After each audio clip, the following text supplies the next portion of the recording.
Oh.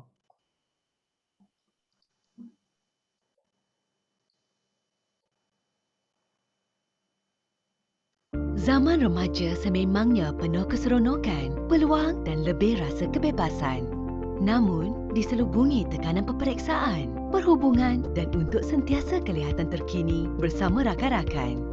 Untuk sebilangan pula, beban ini keterlaluan sehingga membunuh diri. Membunuh diri bukanlah jawapannya. Masih ada harapan. Sekiranya anda pengetua sekolah, sediakan langkah membantu menjaga kesihatan mental pelajar dan guru.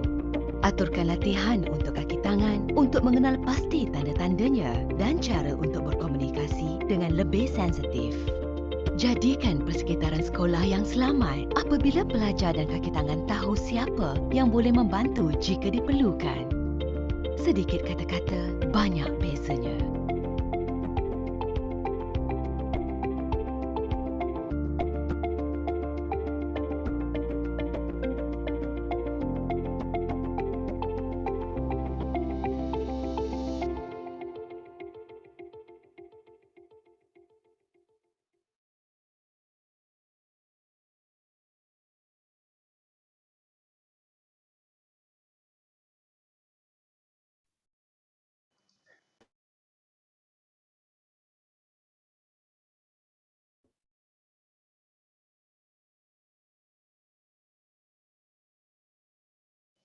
Okay, Terence, pass to you. Okey, terima kasih kepada Dr. Dixon.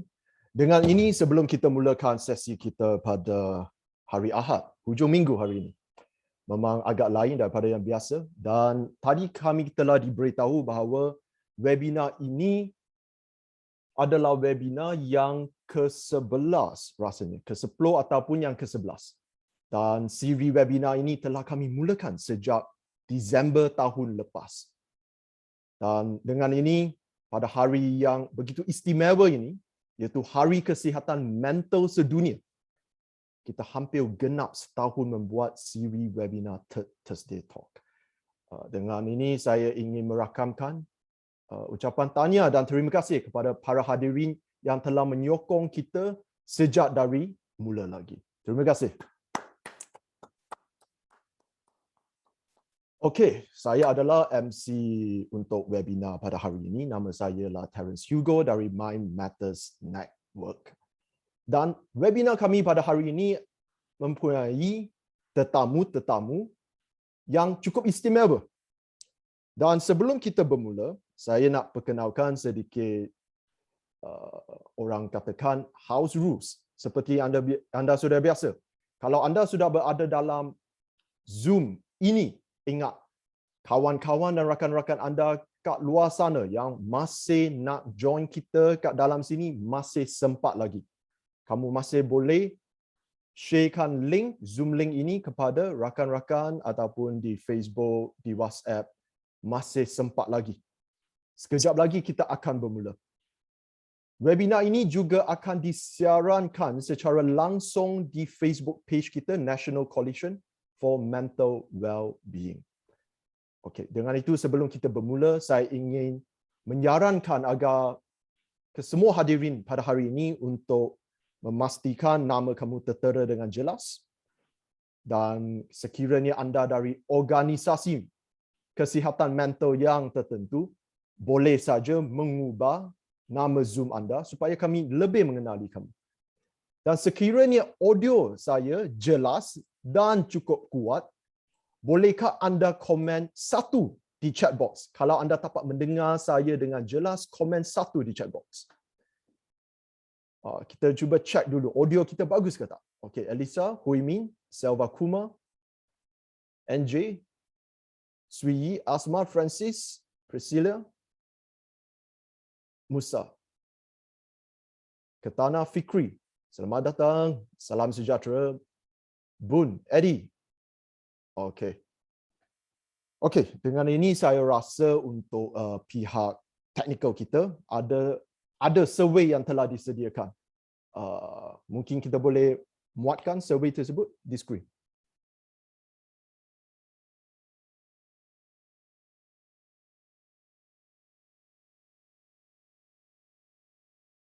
Sementara kita menunggu survei tertera di kaca skrin anda, mungkin anda juga boleh memperkenalkan diri di chat box di depannya.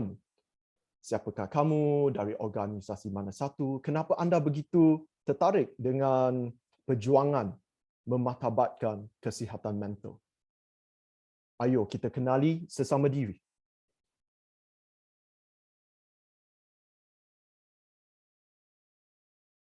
Anita, boleh minta link. PDG Datuk Mustafa. Boleh PDG, tak ada masalah. Itu dia anak muda yang cukup bersemangat. Sudah tentu. Webinar hari ini adalah berkenaan dengan belia. Kalau belia dan remaja tidak cukup bersemangat, link kepada survey. Link kepada survey ada.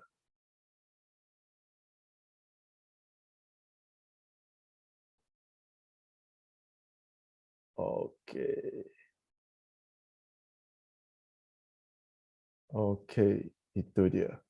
Okey, terima kasih kepada saudara Mahendran. Itu adalah Zoom link yang anda boleh kongsikan kepada kawan-kawan anda kat luar sana. Yohaida Lubis. Selamat datang. Saya nak mengisi pengetahuan tentang mental. Itu dia. Tak kiralah apa umur kita, pada hari ini kita semua mahu menimba lebih banyak ilmu. Kalau ada apa-apa soalan sila bertanya. Ya. Okey. Tanpa menunggu lagi, saya ingin memperkenalkan tetamu khas kita pada hari ini. Beliau merupakan District Governor untuk Rotary International, District 3300 Malaysia, dan juga merupakan ahli pengasas kepada National Coalition for Mental Wellbeing atau juga dikenali sebagai Gabungan Nasional untuk Kesejahteraan Mental. Dengan ini saya ingin menjemput hadirin sekalian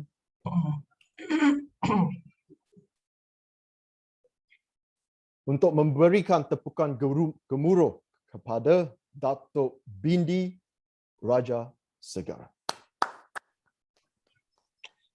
Terima kasih pengerusi majlis. Salam sejahtera dan Datuk Bindi. Mikrofon Datuk Bindi mungkin telah Okey. Terima kasih. Terima kasih pengerusi majlis. Salam sejahtera dan salam Rotary kepada para hadirin yang bersama dengan kita secara dalam talian pada hari yang cukup istimewa buat semua. Saya ingin mengambil kesempatan ini untuk mengucap beribuan terima kasih kepada ahli-ahli District Action Group for Mental Health Initiatives di bawah kepimpinan pengerusi Dr. Raj yang telah banyak berusaha untuk mengadakan webinar mental health tiap-tiap bulan sejak 11 bulan dahulu.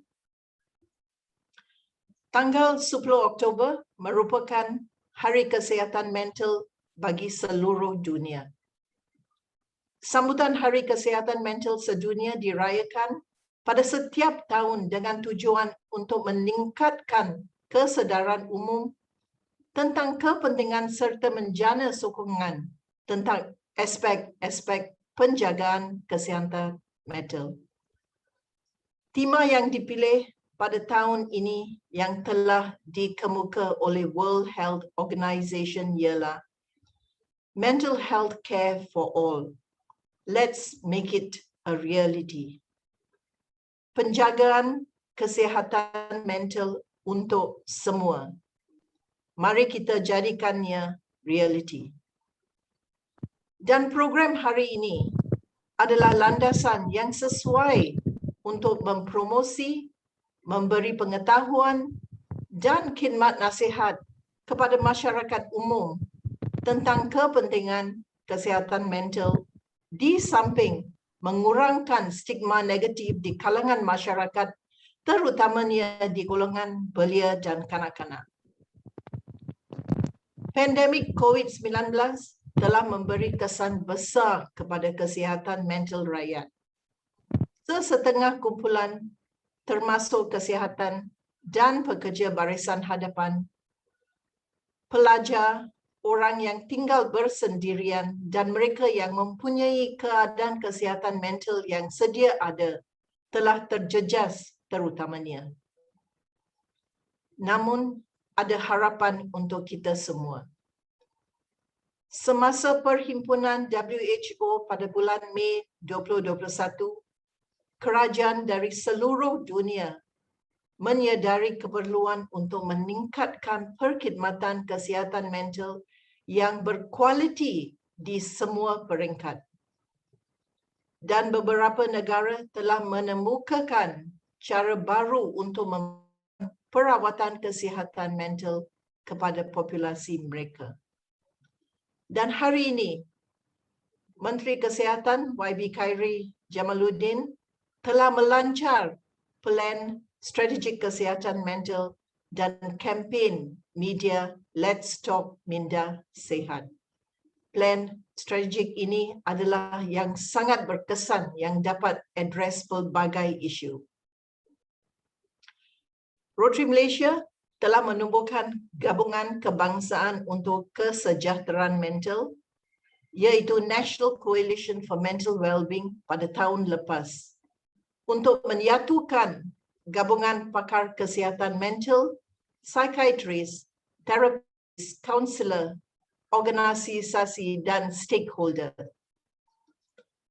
Objektif gabungan ini adalah untuk meningkatkan amalan kesihatan mental, strategis dan kesedaran dalam kalangan belia dan remaja di sekolah, college dan universiti, kumpulan sokongan ibu bapa, kumpulan sokongan rakan-rakan, kesihatan mental di tempat kerja, kumpulan psikososial, petugas barisan hadapan dan pelbagai program kesedaran untuk menghapuskan stigma dan yang dikaitkan dengan kesihatan mental dan juga kesedaran nombor telefon helplines di mana sesiapa pun boleh mendapat bantuan kecemasan dalam isu-isu mental.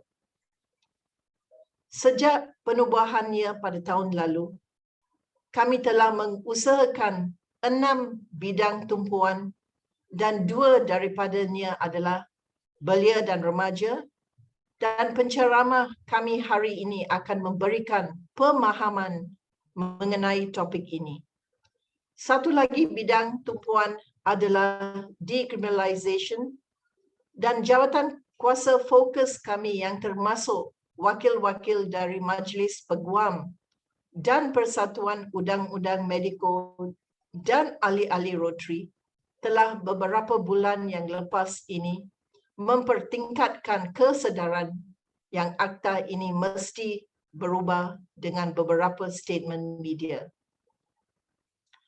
Kementerian Dalam Negeri dan Jabatan Peguam Negara semalam bersetuju memansuhkan Seksyen 309 Kanun Keseksaan yang mensabitkan cubaan bunuh diri sebagai satu jenayah.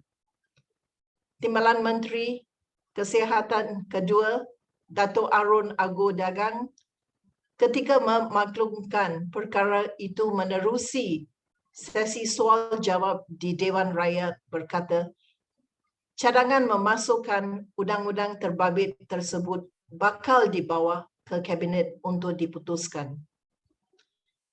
Ini tindakan kerajaan yang harus dipuji dan disokong sepenuhnya. Ini adalah berita yang sangat baik untuk semua di National Coalition for Mental Wellbeing. Tahniah kepada semua member coalition yang telah membabit dalam isu ini pada beberapa bulan yang lalu. Setiap individu boleh memainkan peranan dalam membantu golongan yang memerlukan. Cuba untuk fahami bahawa semua orang mempunyai perjalanan hidup yang berbeza, dan jika kita meletakkan diri kita di tempat mereka, maka mungkin kita lebih dapat memahami apa yang dialami. adalah lebih baik untuk berbuat sesuatu untuk membantu mereka daripada mengkritik mereka. Marilah kita bersama-sama mempromosikan kepentingan kesihatan mental agar suatu hari nanti ia bukanlah sesuatu yang janggal untuk dibicarakan secara terbuka. Apa yang diharapkan adalah agar satu hari nanti masyarakat boleh bercakap mengenai penyakit mental seperti biasa. Tiada kesihatan yang baik tanpa kesihatan mental yang sejahtera. Selamat Hari Kesihatan Mental Sedunia 2021. Sekian, terima kasih. Okey, itu dia. Ribuan terima kasih kepada Datuk Bindi Raja Segaran untuk ucapan beliau yang memang menyentuh hati kita seperti apa yang saya suka nak kalau kita lihat apa yang PDG Datuk Mustafa katakan, ia adalah satu ucapan perasmian yang tepat dan berisi. Saya amat bersetuju dengan PDG. Sememangnya Datuk Bindi telah, saya boleh kata, merumuskan apa pencapaian gabungan kebangsaan untuk kesejahteraan mental sepanjang tahun ini.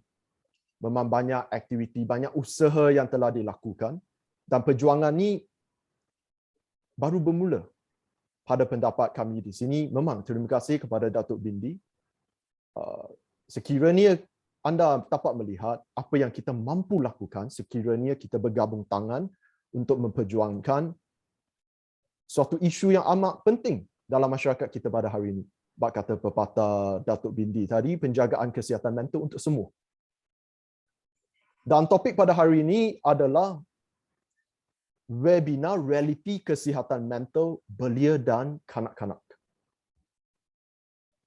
Dengan itu, izinkan saya memperkenalkan kepada para hadirin moderator kita pada petang ini. Moderator kita pada petang ini adalah Saudari Syazwini Naidu Nagia. Saudari Syazwini merupakan seorang pelajar ijazah sarjana psikologi klinikal di Universiti Kebangsaan Malaysia. Beliau juga aktif dalam mempromosikan kesihatan mental. Sebagai contoh, saudari adalah ahli kepada gabungan kebangsaan dan juga merupakan community building lead di Mind Matters Network. Kalau para hadirin memberi perhatian kepada hadirin yang lain pada hari ini, mungkin anda dapat melihat sesetengah daripada kita meletakkan nama MNN di belakang nama kita. Apa maksud MNN itu? Itu sebenarnya Mind Matters Network adalah satu inisiatif untuk golongan belia di mana kita mempunyai harapan untuk menempatkan ataupun menubuhkan kelab-kelab Mind Matters di setiap sekolah di Malaysia.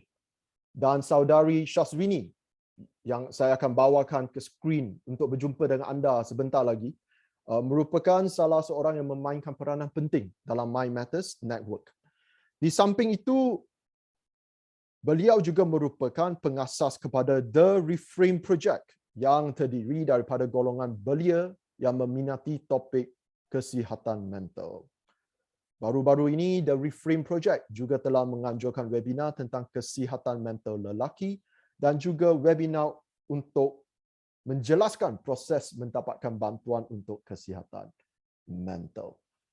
Dengan ini, tepukan gumburu untuk moderator kami pada petang ini, Saudari Syazwini Naidu Nagia. Terima kasih, Terence. Salam sejahtera semua. Nama saya Syazwini dan saya merupakan moderator anda untuk webinar ini. Untuk sesi hari ini, kita akan mengikuti ceramah daripada Dr. Vino Giri dan selepas itu kita ada sesi soalan jawab. Anda boleh bertanyakan soalan anda melalui Zoom chat box ataupun Facebook Live.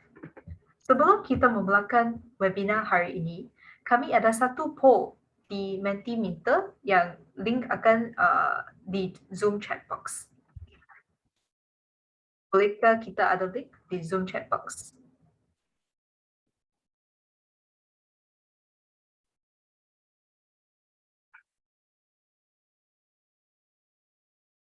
Okey, link sudah ada di Zoom chat box. Anda boleh klik dan mengisi jawapan anda. Apakah masalah kesihatan mental yang dihadapi oleh belia dan kanak-kanak?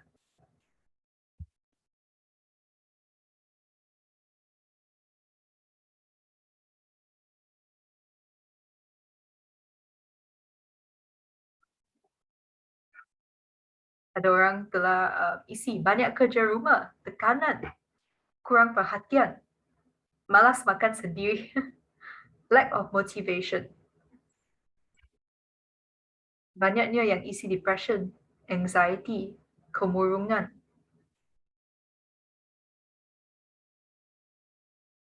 Adakah ia akan bertukar? Mari kita tengok. Depression masih lagi banyak.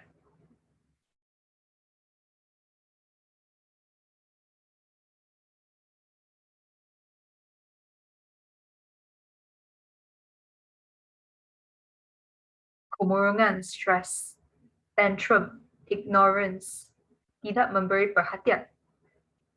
Menariknya, dunia sendiri. Mel, anxiety dalam pandangan Mel sebab dah lama duduk dekat rumah. Malas belajar, susah dengar cakap.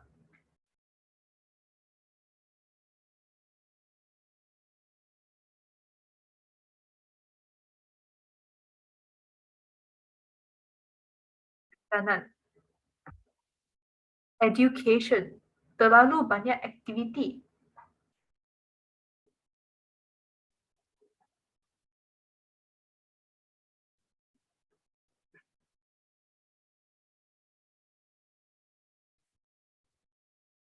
Okey.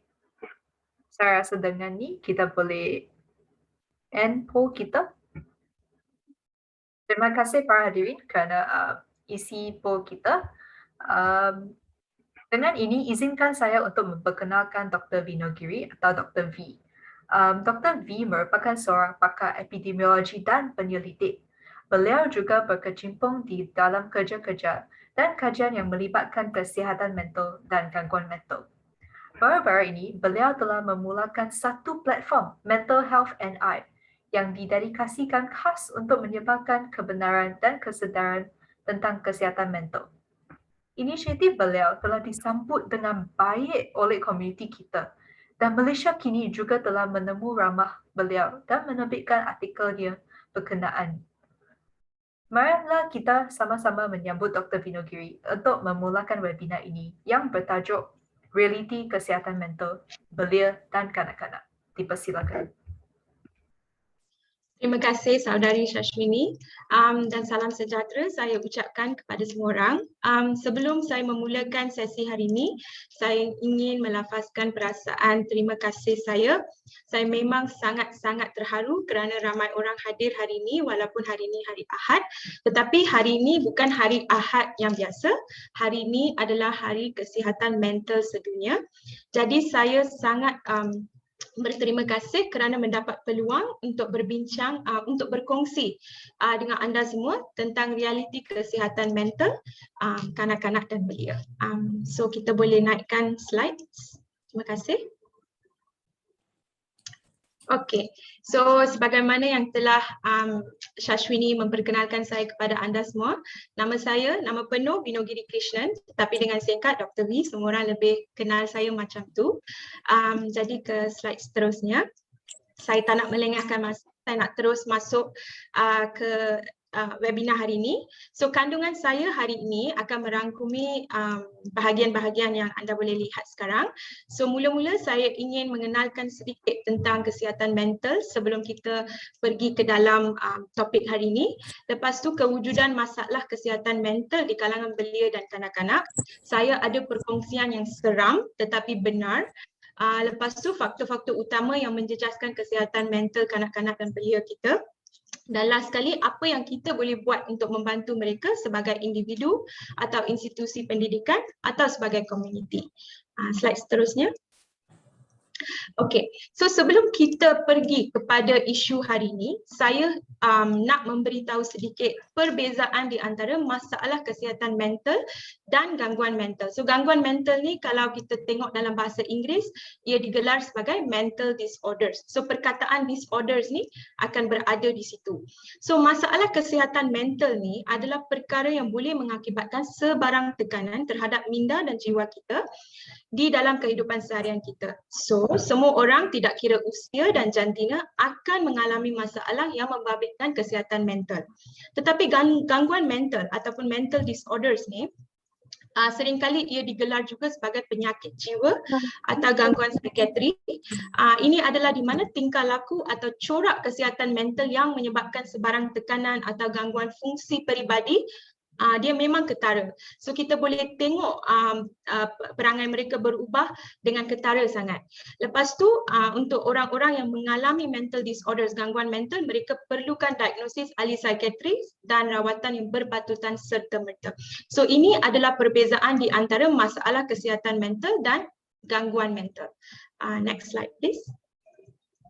Okay, so sekarang kita pergi kepada kanak-kanak dan belia kita. Kewujudan masalah kesihatan mental di kalangan mereka sememangnya nyata dan seringkali kita selalu dengar orang berbincang tentang kesihatan mental secara am.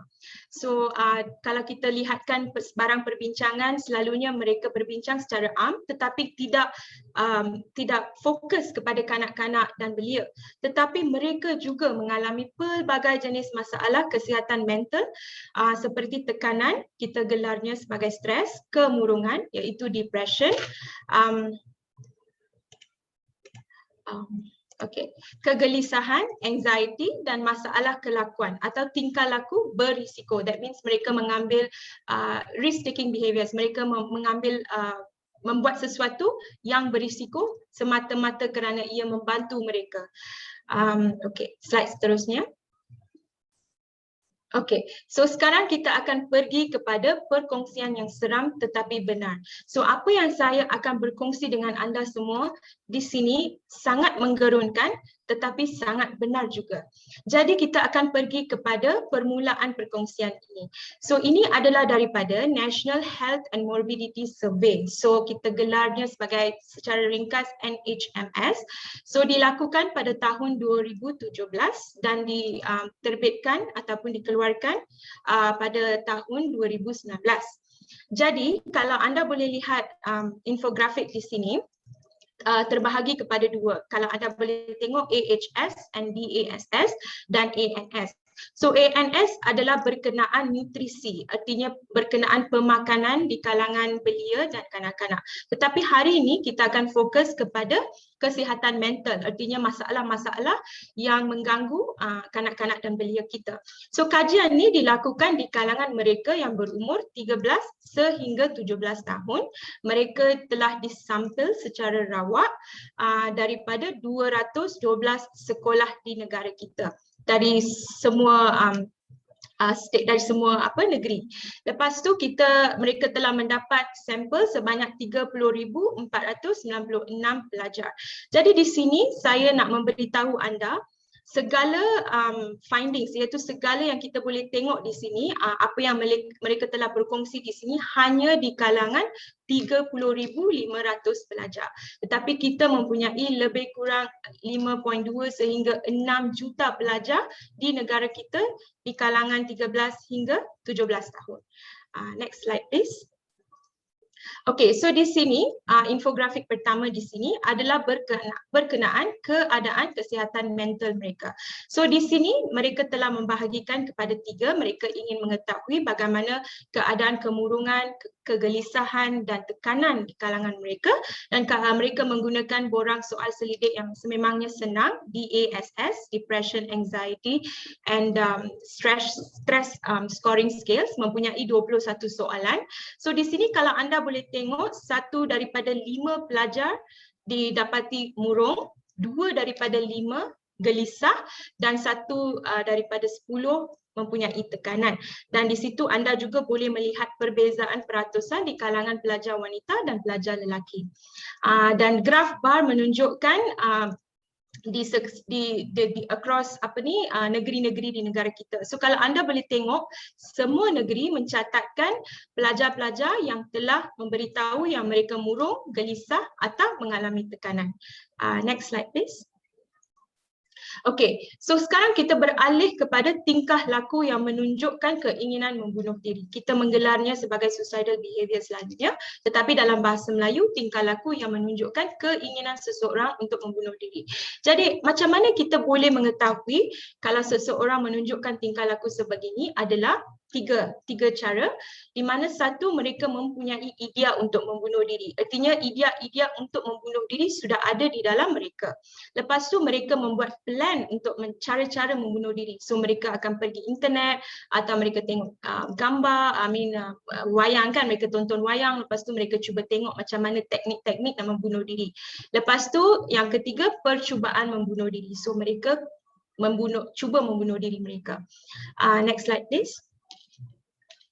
Okey, so di sini saya telah mendapat beberapa artikel yang keluar di media kita. So di sini kita boleh tengok tekanan punca remaja cuba membunuh diri. Ini adalah report yang baru-baru ni negara kita telah lihat di negara kita ni. Lepas tu 1099 bunuh diri 2020 hingga Mei 2021.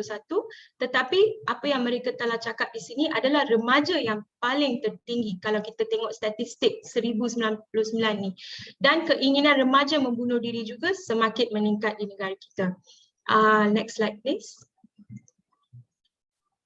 Okey, ini adalah beberapa berita berlaku beberapa tahun, lebih kurang yang artikel yang Malaysia kini dan yang ada telefon tu lebih kurang 2-3 tahun lepas, tetapi yang berlaku di Singapura baru-baru ni. So kalau anda boleh tengok, teacher, I didn't take your phone. So ini adalah kata-kata yang dilafazkan oleh seorang pelajar perempuan yang berumur 13 tahun apabila beliau telah dituduh mengambil iPhone cikgu kalau tak silap.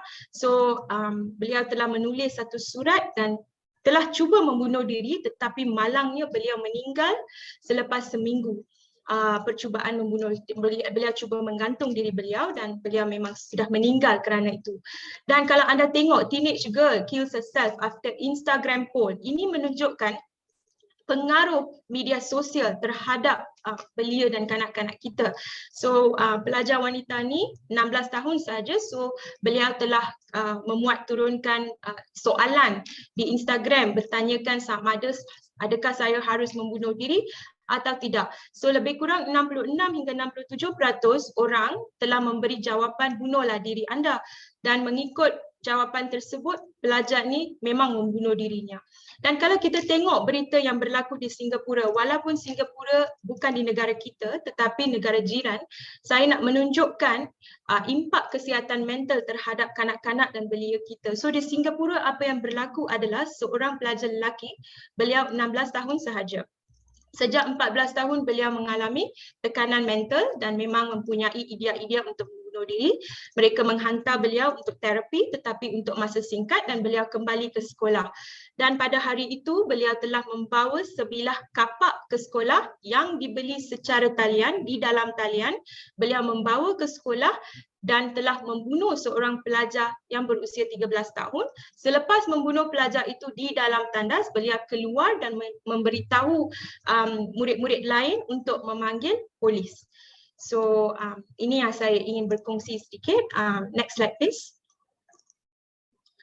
Okey, so sekarang kita pergi balik kepada statistik seram kita. So kalau kita tengokkan untuk tingkah laku membunuh diri, kita boleh melihat peningkatan di kalangan remaja ni dari 2012 hingga 2017. So memang meningkat statistik di mana mereka menunjukkan idea-idea membunuh diri atau membuat plan membunuh diri dan juga telah mengambil langkah-langkah untuk membunuh diri. Kalau anda boleh melihat apa yang saya bulatkan dengan merah di situ, suicidal behavior was highest among Form 1 students. So di sini apa yang mereka ingin tekankan adalah keinginan membunuh diri paling tinggi atau paling ketara di kalangan mereka yang berumur di antara 12 hingga 13 tahun. Mereka merupakan kanak-kanak sahaja tetapi sudah pandai memikirkan cara menamatkan riwayat mereka. So kalau anda boleh tengok di wilayah persekutuan paling tinggi mempunyai idea membunuh diri, kalau di Selangor paling tinggi untuk membuat plan, dan kalau tengok di Perak paling tinggi yang telah mengambil langkah untuk membunuh diri. Slide seterusnya. Okey, jadi di sini ini adalah sesuatu yang sangat menggusarkan hati juga. Di sini adalah tentang aktiviti hubungan seks di kalangan belia dan kanak-kanak kita. Kalau anda boleh tengok di sini, di antara 13 hingga 17 tahun, 7.3% telah melakukan hubungan seks. Dan kalau anda tengok petak merah yang kecil di sebelahnya, anda boleh tengok 35% pelajar lelaki dan 27% pelajar perempuan pernah mengadakan hubungan seks sebelum berumur 14 tahun. Dan kalau anda tengok petak kecil di bawahnya, 21% pelajar lelaki dan 11% pelajar perempuan mempunyai lebih daripada satu pasangan seks. Dan kalau kita tengok yang petak yang paling bawah, 6% dan 5% masing-masing masih melakukan atau masih aktif melakukan hubungan seks. Dan sila perhatikan graf bar yang saya bulatkan 9.3% di situ. Kalau anda boleh tengok 9.3% yang paling tinggi melakukan hubungan seks ini adalah lagi sekali di kalangan mereka yang berumur 12 hingga 13 tahun. Sangat muda, tetapi mereka sudah tahu apa, kalau nak cakap mereka tahu, memang mereka tak tahu, tetapi mereka sudah melibatkan diri di dalam aktiviti-aktiviti begini. Dan cuba lihat di sebelah kanan saya, kalau anda tengok di sini 12% memberitahu yang mereka menggunakan kondom. Dan kalau anda tengok petak kecil di situ, 17% adalah daripada tingkatan 1 yang menggunakan kondom. Dan kalau kita tengok di yang 10% tu, mereka adalah pelajar perempuan yang sudah pandai menggunakan pil-pil pencegahan kehamilan. Dan lagi sekali saya ingin memberitahu di sini, ini semua adalah kanak-kanak dan belia, sangat muda, tetapi mereka sudah tahu apa itu kondom, macam mana nak guna kondom. Lepas tu pil-pil pencegah kehamilan. Kadang-kadang orang dewasa pun takut menggunakan pil-pil sebegini, tetapi malangnya anak-anak kita sudah tahu apa itu pil-pil pencegahan kehamilan ini. So peta di situ menunjukkan yang paling tinggi, artinya peratusan yang paling tinggi menggunakan kondom dan pil pencegah kehamilan ini adalah di Kelantan. Next slide please. Okay, so di sini saya nak tunjukkan tentang penggunaan alkohol di mana kanak-kanak kita meminum minuman beralkohol. So kalau anda boleh lihat di sini, 1 daripada 10 pelajar kita sampai hari ini, artinya sampai hari mereka membuat kajian ni, mereka meminum alkohol. 6% mereka memberitahu mereka pernah mabuk, artinya minum sampai mabuk. Dan cuba tengok di situ, 76% daripada mereka ini pernah meminum alkohol mereka 14 tahun. Jadi ini memang sangat merugikan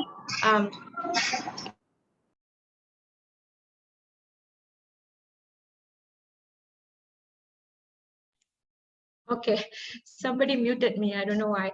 Okay, so 76% ni memang sangat membimbangkan kalau kita tengok angka ni.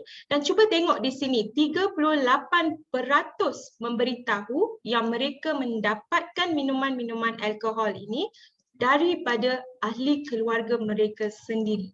So, bila kita tengok informasi sebegini, sememangnya kita akan tanya diri kita, betul ke semua ni? Tetapi sememangnya betul kerana ini adalah jawapan daripada belia dan kanak-kanak sendiri. Okey, slide seterusnya. Okey, penggunaan dadah. Okey, penggunaan dadah. So kalau anda tengok di sini, 1 daripada 25 pelajar di sekolah yang telah ditemu ramah ni menggunakan atau mengambil atau menggunakan dadah dan 3.4% masih aktif menggunakan dadah. So kalau anda boleh tengok statistik berbanding 2012 dan 2014 memang meningkat dan kita boleh dah tahu sekarang dah 2021. So kita dalam minda kita dah boleh tahu betapa banyak peningkatan ini sekarang. Dan kalau kita tengok 17% ini adalah satu nombor yang menggusarkan lagi. 17% telah cuba menggunakan dadah pada umur 7 tahun. 7 tahun bila mereka baru habis kindergarten nak pergi kepada darjah 1. Dan okay, sorry ya, setiap kali chat pop up saya tak boleh tengok slide. Okay, cuba tengok yang ini. Bagaimana mereka mendapatkan dadah? Yang paling tinggi, mereka bagi tahu mereka pergi beli dadah. Artinya mereka pandai tahu macam mana nak membeli dadah, dari siapa mereka boleh membeli dadah. So dadah-dadah seperti marijuana, meth dan sebagainya. Memang dadah yang bahaya untuk kesihatan. Next slide please. Okay, so sekarang kita tengok sedikit tentang buli. So yang ni adalah bila mereka menjadi bila mereka dibuli. So kalau kita tengok 1 daripada 6 pernah dibuli atau masih dibuli, dan selalunya mereka cakap pelajar lelaki lebih banyak dibuli berbanding dengan pelajar perempuan, tetapi masih ada 19% dan 14%. Dan kalau anda boleh tengok 23% paling tinggi di peringkat yang rendahlah di tingkatan 1, tetapi semakin kurang apabila mereka meningkat kepada tingkatan 2, tingkatan 3 dan sebagainya. Dan slide seterusnya. Okay, so di sini adalah macam mana mereka physical and verbal abuse, artinya penderaan fizikal dan penderaan secara verbal, secara vokal, artinya macam mana mereka didera. So 1 daripada 10 mereka cakap mereka didera secara fizikal, artinya dipukul, ditumbuk dan sebagainya yang mengakibatkan luka-luka fizikal, dan 4 daripada 10 mereka ni didera secara vokal, secara verbal, artinya melalui perkataan dan melalui cara-cara yang boleh merunsingkan pemikiran dan membuatkan mereka rasa sangat-sangat murung atau sangat-sangat sedih. So di sini mereka telah nyatakan bahawa semua tingkatan, artinya tak kira sama ada mereka muda atau agak tua berbanding daripada tingkatan 1 ke tingkatan 5, semua mengalami penderaan secara verbal di sekolah. Next slide please. Okay, so di sini kita ada sedikit, okay, yang ni adalah pendapat para pelajar apabila mereka ditanya soalan-soalan seperti, okay, kalau mereka ditanya, okay, berapa ramai yang fikir ibu bapa mereka akan memeriksa kerja rumah mereka. So 1 daripada 7 menyatakan yang ibu bapa mereka memberi kepentingan untuk memeriksa kerja rumah mereka. Artinya kebanyakan mereka, ibu bapa mereka tidak sangat memberi perhatian terhadap kerja sekolah atau kerja rumah yang kebanyakannya membebankan mereka. Dan mereka juga berkatakan kurang daripada separuh yang telah ditemu ramai ni katakan tidak mendapat sebarang sokongan, peer support, artinya mereka tidak mendapatkan sokongan daripada rakan sebaya atau mungkin daripada cikgu kaunseling atau cikgu-cikgu mereka sendiri. Dan 1 daripada 3 remaja ataupun kanak-kanak ini memberitahu bahawa ibu bapa mereka tidak memahami mereka. Artinya hanya 1 daripada 3 yang fikir ibu bapa mereka memahami mereka. Kebanyakan mereka rasa ibu bapa mereka tidak memahami apa yang mereka alami. Jadi slide seterusnya.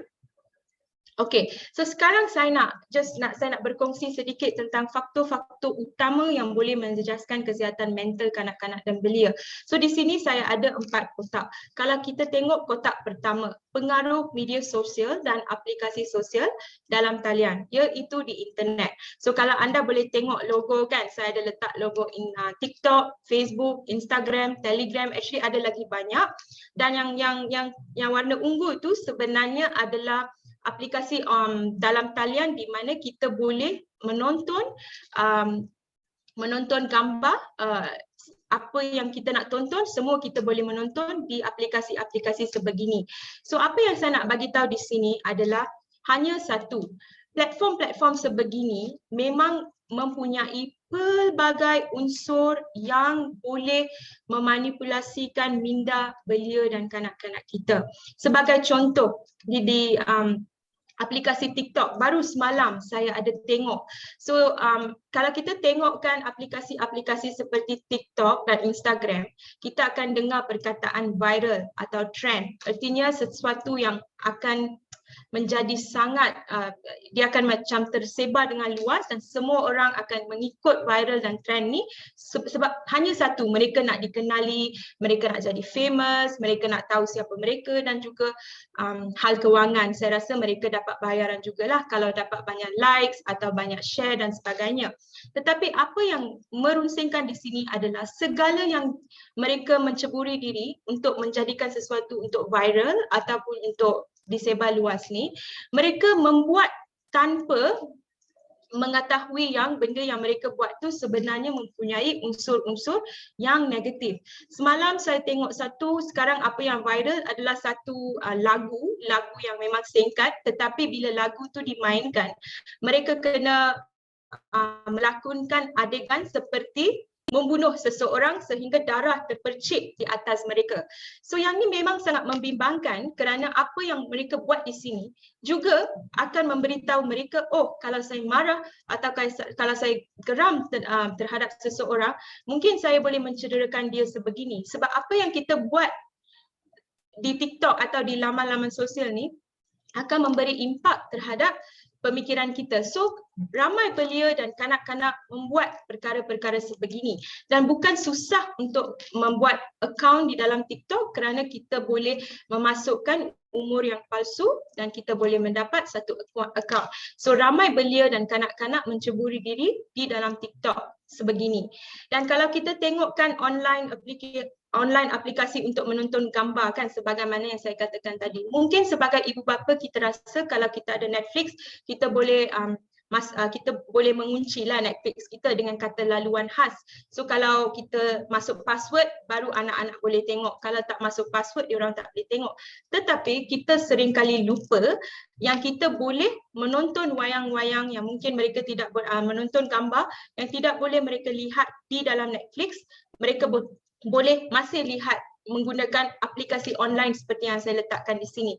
Dan kenapa saya memberitahu ini adalah terdapat banyak gambar sekarang yang mempunyai unsur-unsur yang sangat negatif dan yang sangat membimbangkan, dan apabila mereka menengok benda-benda macam ni, mereka mula-mula tak faham. Tetapi bila mereka semakin hari semakin tengok di dalam TikTok, tengok di Instagram, lepas tu tengok dalam gambar, mereka pun nak tahu apa benda ni kan. So kalau kita pergi balik kepada statistik yang saya bagi tahu, iaitu hubungan seks yang mereka lakukan, kanak-kanak kecil yang memang sudah sangat terjebak dalam melakukan hubungan seks bukan kerana mereka suka membuat hubungan seks, tetapi mereka terpengaruh dengan apa yang mereka lihat di aplikasi-aplikasi sosial ni.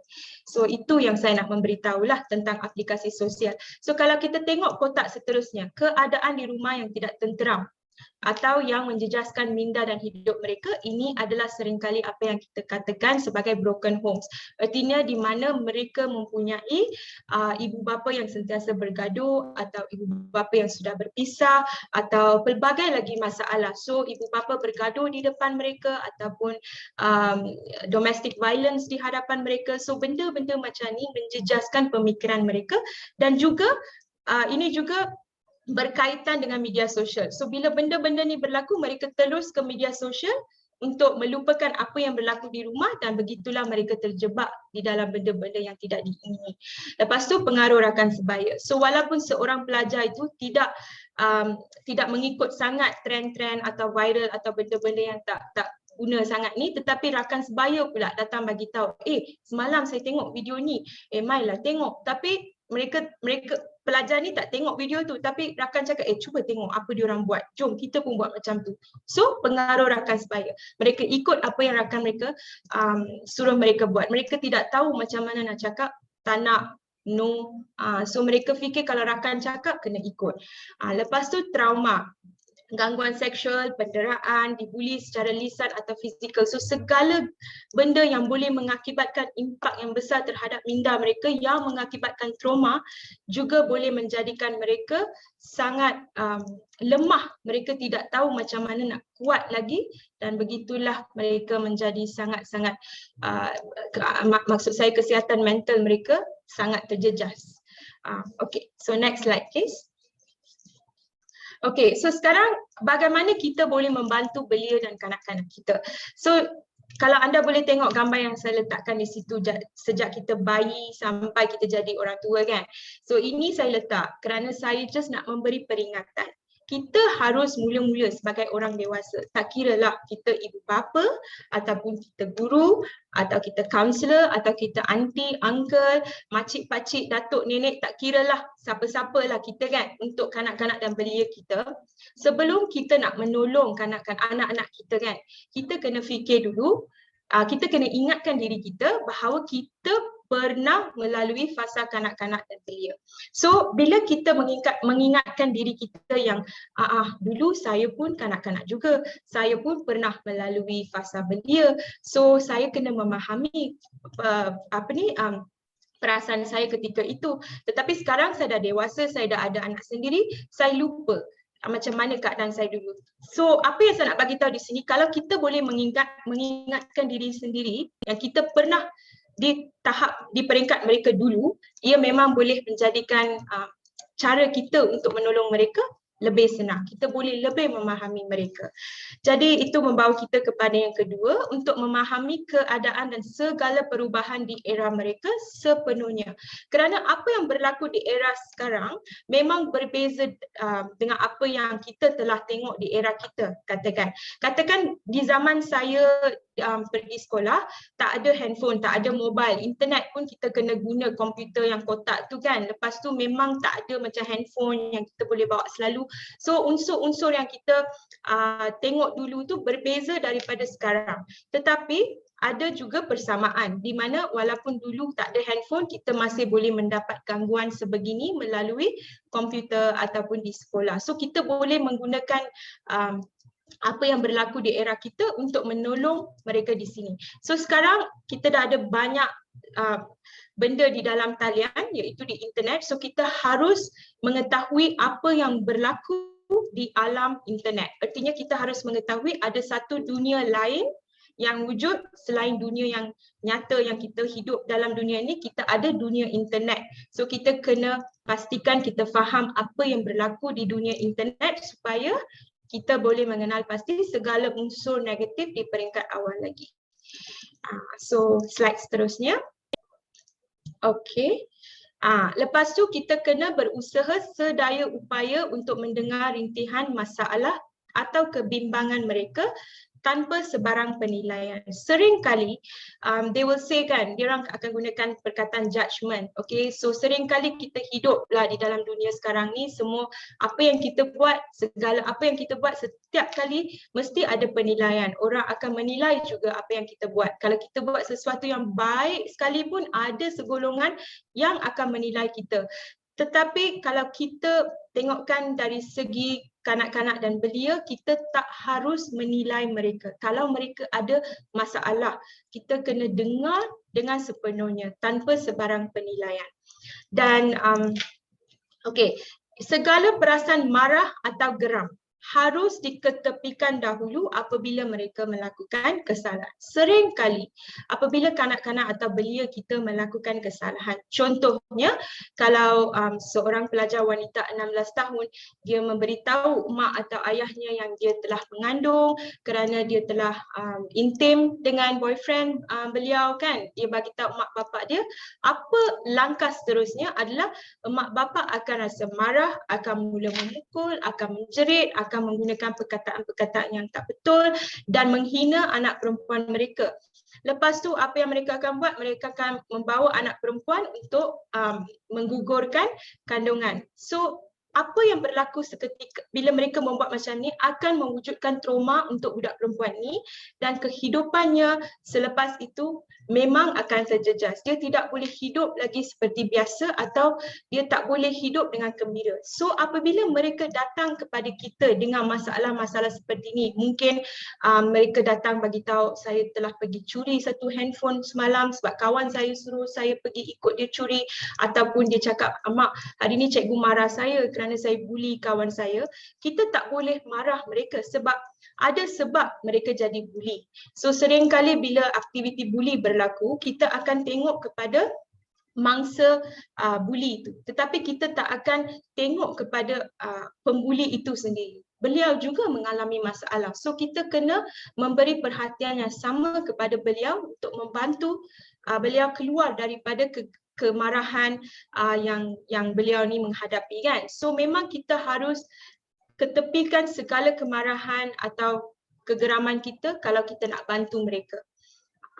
Okay, next slide please. Okay, so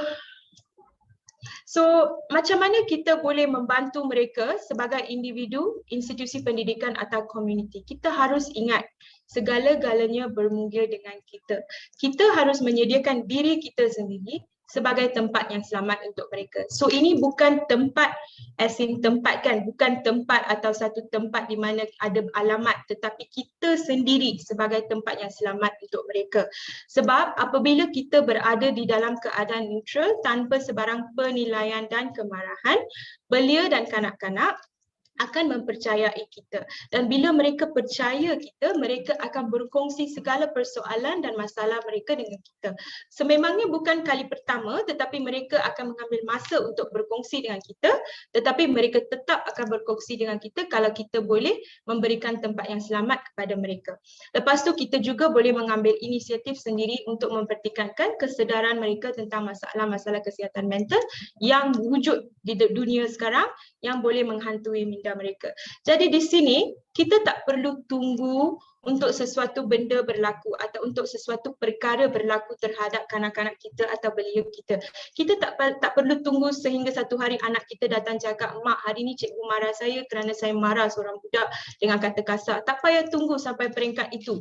Kita boleh bermula pada peringkat awal. So artinya bila kanak-kanak kita membesar, kita boleh mengajar mereka tentang apa itu perkataan kasar, apa itu bad words.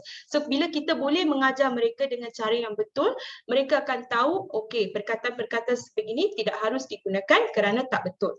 So kita tak perlu tunggu untuk insiden itu berlaku. Kita boleh memulakan pada peringkat awal lagi. Dan kita juga boleh melakukan aktiviti setiap minggu dengan mereka. Ini semua kita punya kreativiti, kita punya minda kan. Kita boleh sediakan minda kita sebagaimana yang kita nak, dan kita boleh melakukan aktiviti untuk membantu pemahaman mereka terhadap isu-isu yang boleh membebankan mereka. So konsep kita satu je. Pencegahan sentiasa lebih baik daripada rawatan. So kita harus fikir yang itu sahaja apabila kita nak tolong anak-anak dan belia kita. Next slide please.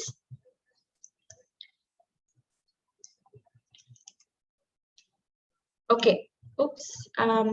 I think okay. So beberapa cara yang boleh dipraktikkan di institusi pendidikan pula. So kita sebagai guru atau counselors atau guru biasa kan, kalau walaupun kita bukan counselor tetapi kita guru kelas, kita akan mengenali anak-anak murid kita. Katakan kita ada 30 murid dalam kelas kita, kita akan mengenali mereka. So kita boleh mengambil inisiatif sendiri. Kita boleh membuat evaluasi secara berkala untuk memahami keadaan mental pelajar di kelas kita. So ini kita boleh melakukan secara berkala, mungkin 2 bulan sekali. Kita boleh menggunakan borang soal selidik kan yang tadi saya cakap di ASS. Kita boleh menggunakan borang ni sebab borang ni kita boleh terjemahkan kepada bahasa Melayu atau bahasa Mandarin atau bahasa Tamil. Memang senang dan kita boleh menggunakan borang ini untuk mengetahui apa keadaan kesihatan mental mereka. So bila mereka menjawab borang ni, kita boleh tahu, oh pelajar saya 16 orang ni mempunyai kemurungan. So kita kena buat sesuatu. So ini adalah cara-cara untuk kita mendapat indikasi-indikasi awal. So kita tak payah tunggu sampai sesuatu berlaku di dalam hidup mereka. So kita dah tahu melalui evaluasi tu, oh pelajar ni dia murung, so kita kena tolong dia atau tolong dapatkan pertolongan untuk dia. Lepas tu kita boleh menjalankan aktiviti-aktiviti yang meningkatkan kesedaran tentang keadaan-keadaan di sekeliling mereka yang boleh mengganggu minda dan kanak-kanak dan belia kita. Macam saya cakap tadi pasal TikTok, pasal apa yang kita lihat dalam TikTok atau di dalam talian ataupun macam mana mereka boleh tengok gambar-gambar yang tak senonoh. So aktiviti-aktiviti ni, setiap kali, okay. So bila chat datang, okay. So aktiviti-aktiviti yang boleh membantu mereka mengenal pasti bahaya di dalam internet contohnya, ataupun aktiviti yang boleh membantu memperkasakan keberanian di dalam mereka. Okay, kalau mereka dah ada satu masalah, macam mana mereka nak beranikan diri untuk dapatkan pertolongan. So kita kena memperkasakan mereka kerana hanya bila mereka berani, mereka boleh ke depan dan memberitahu masalah mereka dan mendapatkan pertolongan serta-merta. Lepas tu kita di sekolah atau di universiti atau di college, kita boleh menumbuhkan kumpulan-kumpulan tertentu untuk memberikan sokongan kepada mereka. So selalunya kalau kita tengok di luar negara, mereka banyak adakan benda-benda macam ni. Mereka menggelarnya sebagai support groups. So support groups ni adalah katakan kita ada remaja yang agak mungkin katakan remaja tu pernah belajar di sekolah itu, pernah melalui beberapa perkara yang telah memberi impak terhadap kesihatan mental. Beliau datang balik ke sekolah dan memberikan support group untuk pelajar-pelajar yang mengalami masalah yang sama. So bila seorang remaja lain boleh memberi motivasi kepada pelajar yang sedang mengalami masalah yang sama, sememangnya boleh membantu mereka untuk memerangi masalah-masalah mereka ni. Okay, so slide seterusnya. Okay, so di sini saya just nak tunjukkan yang ni adalah borang DASS 21 tadi yang saya cakap tadi. So ini dalam bahasa Inggeris, memang boleh diterjemahkan dan ini adalah satu buku yang telah ditulis oleh Dr. Amar Singh. Ini berkenaan cyber safety, keeping children and teenagers safe online. So tadi, okay, next slide. Saya boleh tunjukkan aktiviti-aktiviti. Next slide. Okay, so ini adalah aktiviti-aktiviti yang kita boleh dapat daripada buku tersebut. Aktiviti-aktiviti ini kita boleh lakukan sebagai ibu bapa ataupun ahli keluarga, atau kita boleh lakukan di sekolah juga ataupun di college ataupun di universiti. So aktiviti-aktiviti ini kita boleh lakukan dengan belia dan kanak-kanak supaya mereka, artinya kita boleh macam role play, kita boleh mengajar mereka dengan memberikan mereka gambaran yang sebenarnya kepada mereka dan mendapatkan pendapat mereka. Okey, apa yang anda kena buat bila benda ni berlaku dan sebagainya. So terdapat pelbagai aktiviti sebegini yang kita boleh gunakan untuk meningkatkan kesedaran mereka terhadap bahaya yang ada di luar ini. Okay, so I think slide seterusnya juga ada. Next slide please.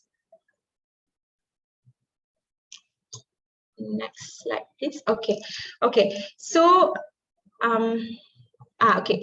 So satu lagi cara yang boleh membantu kanak-kanak dan belia, ini adalah satu cara yang sangat mudah tetapi sangat berkesan. Kita boleh mendorong mereka untuk menulis atau melukis. So apabila kita menulis atau melukis, hubungan kita hanya di antara pena, buku kosong atau kertas dan diri sendiri. So bila kita mempunyai pena dan buku kosong atau kertas, itu adalah dunia kita sendiri. Kita boleh tulis apa yang kita suka, kita boleh lukis apa yang kita suka. Jadi kita boleh membuat aktiviti ini, jadi kita boleh menuliskan apa yang kita rasa atau apa yang kita alami dengan cara kita sendiri. Mungkin hari ini saya rasa sedih tapi saya tak nak tulis, tapi saya lukis apa yang berlaku kepada saya hari ini yang mengakibatkan saya sedih. So apabila kita buat aktiviti menulis atau melukis, ia boleh meringankan sedikit perasaan kita. Sebab kadang-kadang kita tak boleh cakap dengan semua orang bila kita mengalami masalah. Tapi kita boleh menggunakan pena kita untuk bercakap dengan kertas kita atau buku kita. Kerana bila kita mengeluarkannya daripada kita, ia boleh membantu. So kita boleh membuat aktiviti ini bersama kanak-kanak dan belia kita.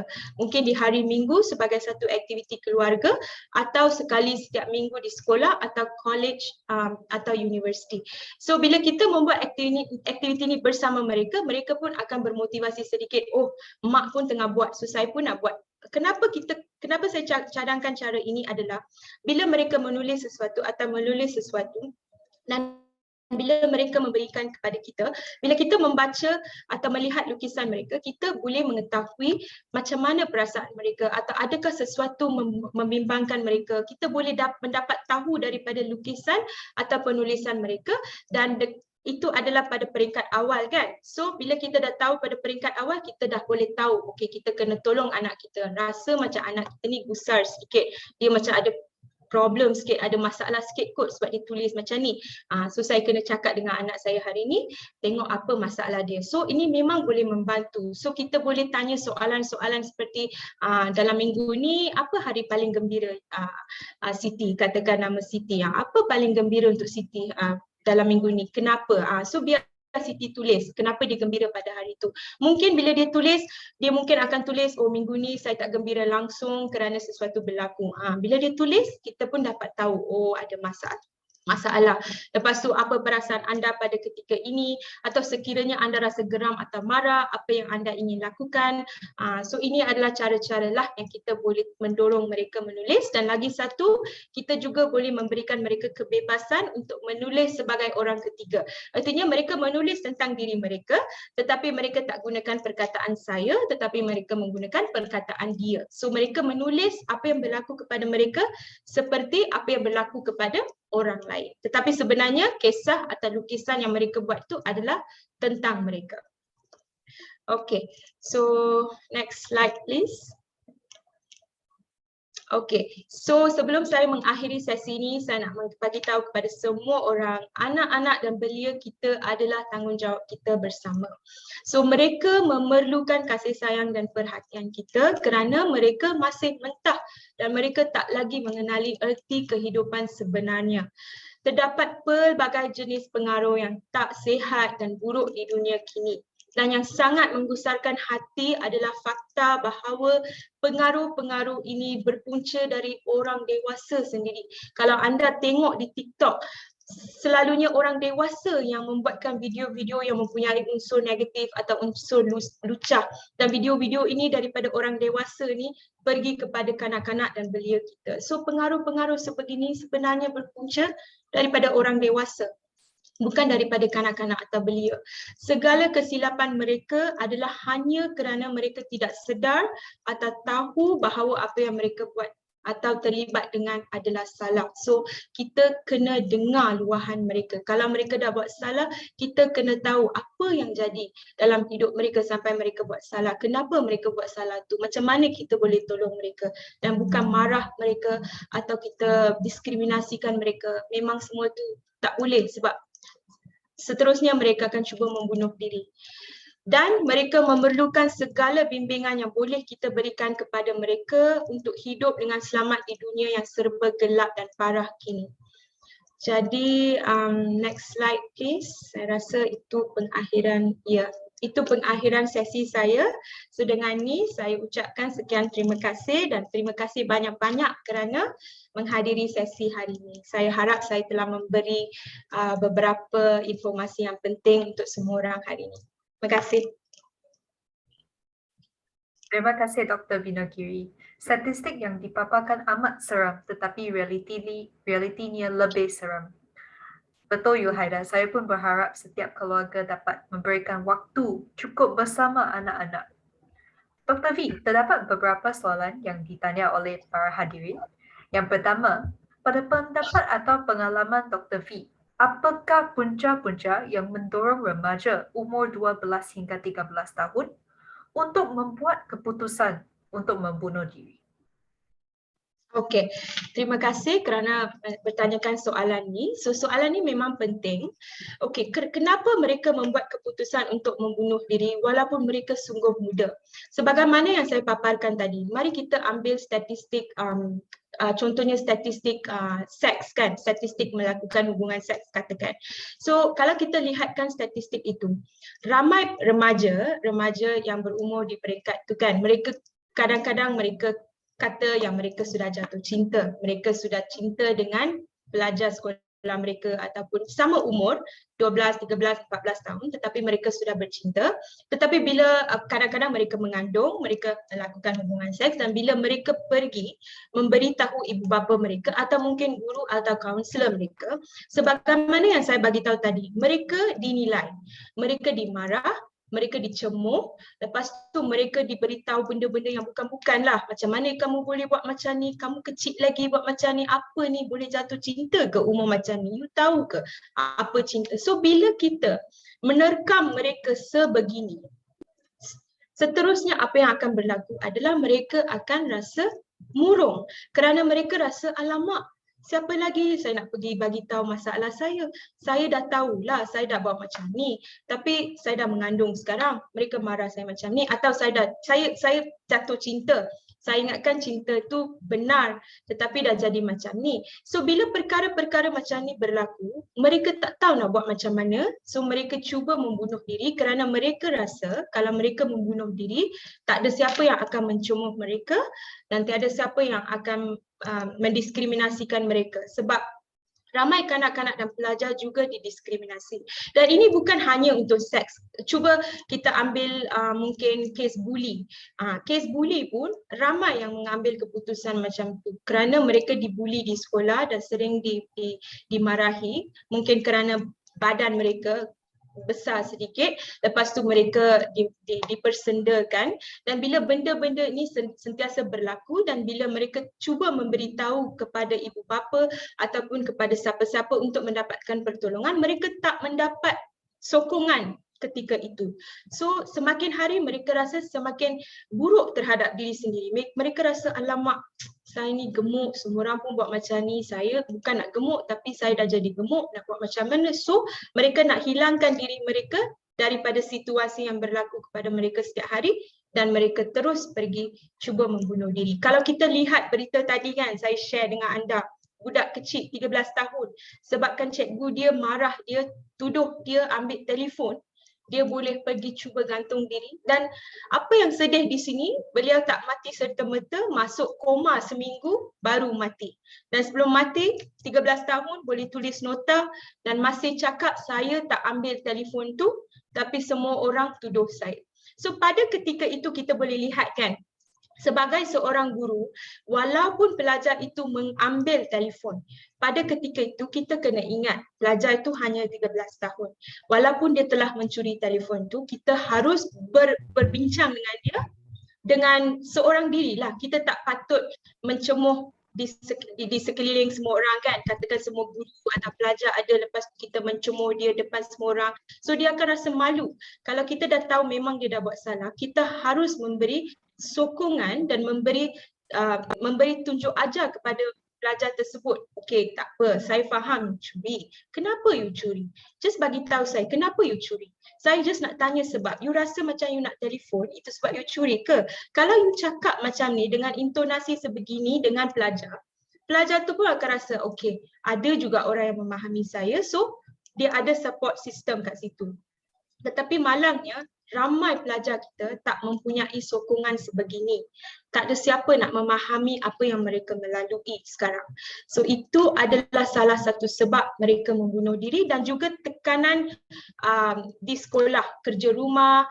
Kadang-kadang ramai pelajar bunuh diri kerana ibu bapa mereka meletakkan tekanan, beban yang sangat besar di atas kepala mereka. Okey, kalau you tak dapat 98 sehingga 100, saya akan marah. Saya akan pukul you. Dan memang kalau mereka dapat 95%, mereka akan kena pukul. Kerana tak dapat 98%, kerana tak dapat 100%. So benda-benda macam ni, mereka tak tahu nak cakap apa. So mereka terpaksa belajar. Setiap hari kena belajar, kena pergi tuition. Sampai malam kena pergi tuition. Sabtu Ahad pun tak boleh rehat. Kena tuition juga. So last mereka dah tak boleh tahan. So apa yang mereka fikir? Kalau saya mati, tak ada siapa nak buat benda-benda macam ni kat saya. So ini adalah beberapa sebab lah kenapa kita punya belia dan kanak-kanak boleh buat sampai macam ni. Betul Dr. Vinogiri. Setiap kanak memerlukan kasih sayang dan sokongan daripada ibu bapa. Jika ibu bapa tidak beri, siapalah yang akan beri dan mendidik mereka.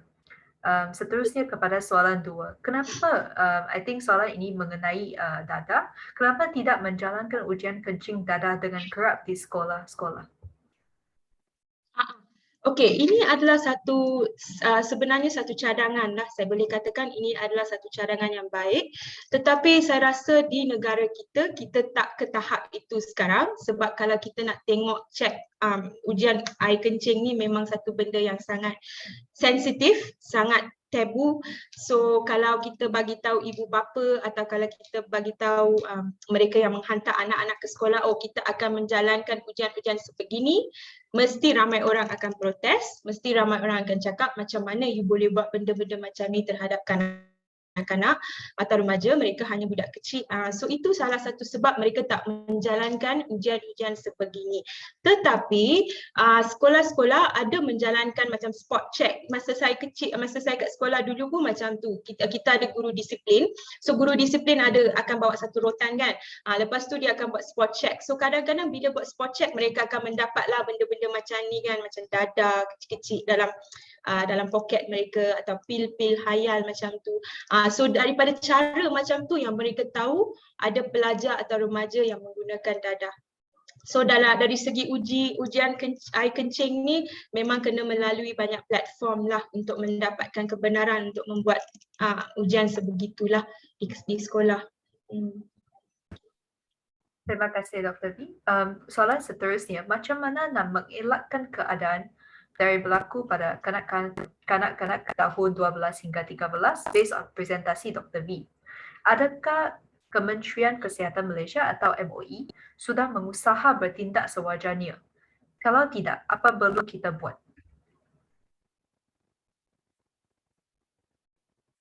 Okay, sorry Syashwini, saya terlepas permulaan. Apa yang anda cakap di permulaan 12 macam hingga 13 mana nak tahun? mengelakkan keadaan? Statistik apa? Ya, macam mana nak mengelakkan keadaan dari berlaku pada kanak-kanak tahun 12 hingga 13? Okay? Okay. So tak kira lah kalau it's masalah dadah atau masalah seks kan. Okay, so ini adalah satu soalan yang saya sendiri ada di dalam jiwa saya sampai hari ini. Sebab ini lagi satu saya nak bagi tahu adalah statistik 2017. Sekarang kita berada di 2021. Saya boleh memberitahu anda yang apa yang kita lihat tadi hanya di kalangan 30,000 pelajar kan. So kalau kita tengok sekarang dah lah pandemik berlaku, lepas tu lagi teruk kan masalah dan keadaan sekarang, lepas tu sekarang 2021. Jadi pelbagai masalah masih berlaku. Ramai orang masih ramai belia kita masih membunuh diri, masih cenderung di dalam benda-benda yang tak senonoh, yang tak elok, yang tak sihat. Tetapi Kementerian Kesihatan kita dan Kementerian Pendidikan kita harus membuat atau mengambil langkah seterusnya untuk meningkatkan kesedaran di kalangan pelajar kita. Masalah sekarang macam ni, pelajar-pelajar kita tak mempunyai kesedaran sorry, saya ingatkan internet jam, takut suddenly everybody was like not moving. Okay, so what I was saying is sekarang apa yang saya nak cakap di sini adalah pelajar-pelajar dan belia kita sebagaimana saya bagi tahu tadi masih mentah. Mereka terpengaruh dengan apa yang mereka lihat. Contoh di TikTok ataupun di Facebook atau di Instagram sebab mereka semua ada gadget. Sebab terpaksa guna gadget untuk pendidikan juga. So mereka tahu dan memang mereka pandai untuk tahu mana nak pergi, macam mana nak pergi. di dalam talian itu untuk menengok video-video ataupun trend atau benda-benda yang bukan-bukan, dan semua ini adalah pengaruh-pengaruh yang membuatkan mereka contohnya terjebak di dalam alam dadah atau terjebak di dalam seks rambang dan sebagainya. Jadi Kementerian Kesihatan dan Kementerian Pendidikan harus meningkatkan kesedaran mereka mungkin di dalam co-curriculum mereka untuk mengajar mereka apa yang betul dan apa yang salah. Sebab sekarang kita tidak boleh menyembunyikan fakta-fakta yang berlaku di sekeliling mereka. Kalau kita sembunyikan, mereka akan dapat tahu juga. Sebab contohnya kalau kita tak ajar mereka apa itu seks rambang, mereka akan tahu apa itu seks rambang dengan cara yang salah daripada TikTok ataupun daripada website-website yang mereka boleh tengok gambar-gambar lucah dan sebagainya. Jadi kita harus ke tahap itulah.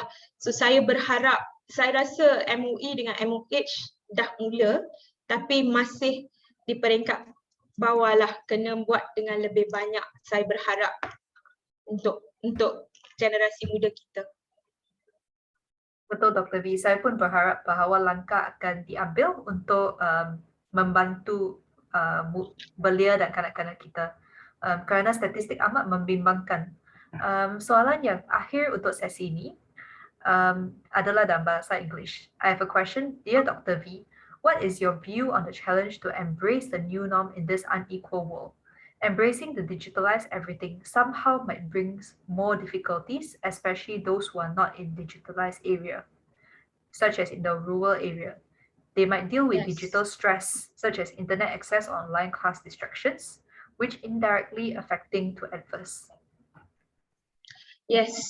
Thank you for this question. Jadi soalan ni adalah berkenaan mereka di rural areas, kan? Tetapi saya nak bagi tahu sesuatu. Apabila saya memaparkan statistik, kalau kita tengok statistik kan, kalau kita tengok peta-peta yang saya letak, banyak perkara-perkara yang berlaku memang agak tinggi peratusan di rural areas sebegini, di Sabah, di Sarawak, di Kelantan dan sebagainya.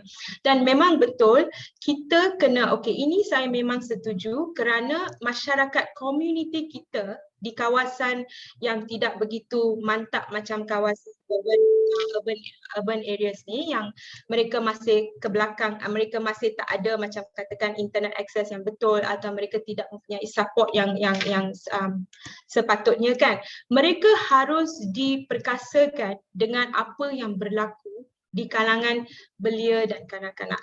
Sekali lagi saya nak bagi tahu di sini, walaupun kita fikir di kawasan-kawasan sebegini mereka tidak mempunyai akses kepada internet, tetapi kalau anda pergi ke Sabah atau ke Sarawak, atau saya pernah menjalankan kajian di kampung orang asli, mereka masih boleh mendapat sedikit akses di sini dan di situ, dan mereka boleh menceburkan diri dalam benda-benda yang saya katakan tadi, dan pengaruh rakan sebaya juga sangat tinggi kerana mereka mempunyai kawan daripada negeri-negeri lain yang akan memberitahu atau mengajar mereka perkara-perkara yang tak betul, dan mereka pun terlibatlah dengan perkara-perkara sebegini. So untuk membantu mereka, kita sebagai community atau NGO ataupun MOE, kita kena ada kumpulan untuk ke tempat-tempat sebegini dan memberikan kesedaran, meningkatkan kesedaran untuk membantu mereka dan memberitahu mereka ini adalah masalah belia dan kanak-kanak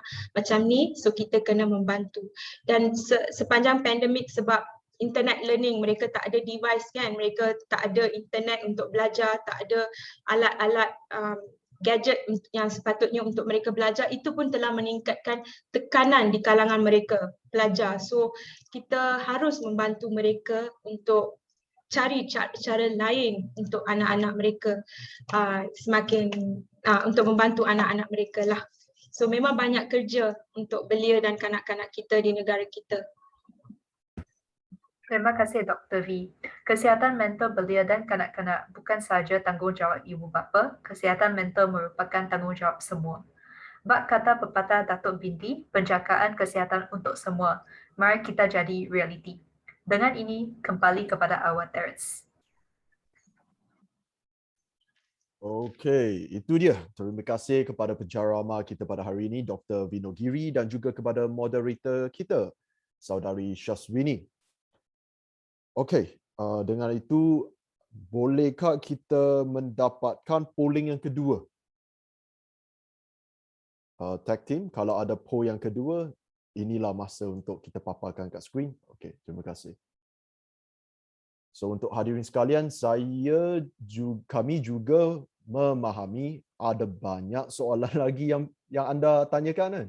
So team kita memang kita akan sampaikan ke semua soalan ini kepada Dr. Wee dan mungkin melalui email ataupun platform komunikasi yang lain kita akan kongsikan jawapannya untuk soalan-soalan anda.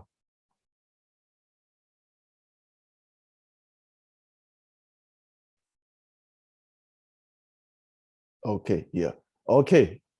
Terima kasih kepada anda semua yang telah memberi feedback, maklum balas.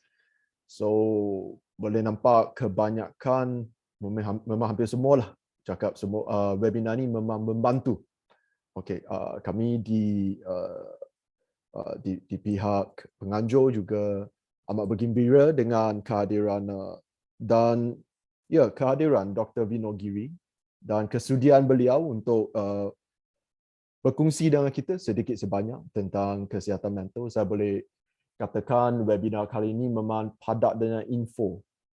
Memang kalau kita nak terus berdiskusi, rasanya malam ni sudah tak perlu tidur. So dengan itu saya ingin menjemput tetamu kehormat kita yang seterusnya. Dengan ini, adakah Dr. Rush berada di sini? Itu dia. Okey, saya ingin menjemput Dr. Rush dari Gabungan Kebangsaan untuk Kesejahteraan Mental. Tepukan gemuruh untuk Dr. Rush. Terima kasih. Selamat petang kepada semua para hadirin yang amat dihormati. Mula-mula sekali, saya ingin merakamkan penghargaan kepada District Governor Rotary Malaysia Daerah 3300, Dato' Bindi Raj Segren, atas ucapan cemerlang beliau yang sungguh berinspirasi sempena Hari Kesihatan Mental Sedunia. Saya juga mengucapkan tahniah kepada penceramah kami pada petang ini, Ahli Rotary Dr. Vino Giri, atas ceramah beliau yang sangat berinformasi dan yang bertajuk Realiti Kesihatan Mental Belia dan Kanak-kanak. Dr. Vino Giri atau Dr. V telah mementingkan cabaran kesihatan mental yang dihadapi oleh kanak-kanak dan belia di dunia hari ini dan juga faktor pencetusnya dengan terperinci sekali dengan cukup fasih dalam bahasa Malaysia. Tahniah sekali lagi Dr. V. Moderator pada malam ini, Cik Syazwini Nagia telah berganding bahu bersama-sama Dr. Vino dan agak cemerlang juga. Ribuan terima kasih diucapkan pada para penonton sekalian yang dihormati kerana menyertai kami pada malam ini dalam webinar pertama dalam bahasa Malaysia. Terima kasih kepada Retracted Parents yang telah menjalankan tugas sebagai pengerusi majlis dengan sungguh hebat. Akhir sekali, saya ingin merakamkan penghargaan tinggi saya kepada Past President Dr. Dixon dan pasukan webinar dari District Action Group on Mental Health Initiative yang telah menganjurkan webinar pada malam ini dan akan menganjurkan setiap bulan pada hari Khamis yang ketiga. Sekian, terima kasih dan selamat malam. Okey, dengan itu terima kasih sekali lagi kepada Dr. Rush yang bersama kita pada petang ini. Hari ini, hari Ahad, dan kami ingin mengucapkan dan merakamkan ribuan terima kasih kepada semua yang berada bersama kita pada petang ini. Dengan ini saya ingin menjemput kalian untuk satu sesi penggambaran bersama. Kalau anda masih berada di sini, boleh. Okey, itu dia. Okey, betulkan rambut anda, ya. Bersedia dengan senyuman anda semua? PZZ Arthur juga berada di sini. Okey. Welcome, sir. Okay, dengan ini adakah anda sudah bersedia? Okay, make sure everyone. Okay, by the count of 3, let me arrange this. Okay, by the count of 3, 2, 1. Okay, let me see if I got this. Okay, page number 2. Turn on your cam, look at the camera, smile, 3, 2, 1. Okay, I got it. And a few more pages to go. Okay, there you go. There you go. Okay, I'm seeing some signs, some hand signs. Okay, can you all give me a thumbs up? Give me a thumbs up, people. Give me a thumbs up. Yes, that will look good. Make sure it's visible on the camera. That will look good on screen. Okay, looking at the cam by the count of 3, 2.5, 2, 1. Okay, let me see if I have it. Going to page number 2. You never know what page you are on by the count of 3, 2, 1. Okay, 3, 2, 1. I have it. I have it, people. Thank you. And allow me, thank you, everyone. Yes, we have just completed the photography session. Thank you, Dr. Rino. Your talk was really inspiring. Sokan, terima kasih atas sesi yang begitu bermanfaat kepada penganjur dan presenter. Okay. Izinkan saya berkongsi slide kita yang seterusnya. Okay. Okay, seperti yang kita sedia maklum, hari ini adalah Hari Kesihatan Mental Sedunia. Memastikan penjagaan kesihatan mental untuk semua. Okay, sekiranya anda mempunyai sebarang kemusykilan ataupun memerlukan bantuan dari apa segi ataupun support dari segi mental ataupun emosional, boleh sahaja anda menghubungi mana-mana satu organisasi kesihatan mental yang berkaitan seperti yang tertera di skrin. Saya akan memberi sedikit masa untuk anda screenshot talian-talian yang tertera, yang terpapar di skrin di depan anda. Okey, ingat anda bukan keseorangan, bantuan sentiasa ada. Kalau anda memerlukan sesiapa, dan kita semua memerlukan orang lain, kita semua memerlukan bantuan. Okey. Seterusnya saya ingin memperkenalkan webinar kita yang seterusnya pada 21 Oktober 2021. Dan webinar ini akan berada dalam bahasa Inggeris, iaitu Building and Sustaining Resilience. What makes some people more resilient than others. So you will discover the tools and the support from stories of resilience. The speaker would be Sailaja Subramaniam, Assistant Professor from the Michigan State University of the United States. Of course, we also have our personal story sharing by the founder of Hope Valley and network managers of Souls 24/7. So if this is a webinar that you would like to be part of, this is the sign up link, tinyurl.com, 21 October 2021, TTT. Okay, sign up early, sign up today, because 21 October is not too far from here, just another close to 2 more weeks to go. Okay, with this, that's all for our sharing for today. Once again, a huge thank you for all of you who are present here today. If you love this webinar, do remember to share out the news, get your friends, get your colleagues, get your family members to join in on 21st October. If on a Sunday we can do over 140, 150 people, what more we can do on a Thursday. So with this, good night and a happy World Mental Health Day. This is Terence Hugo and I'm signing out.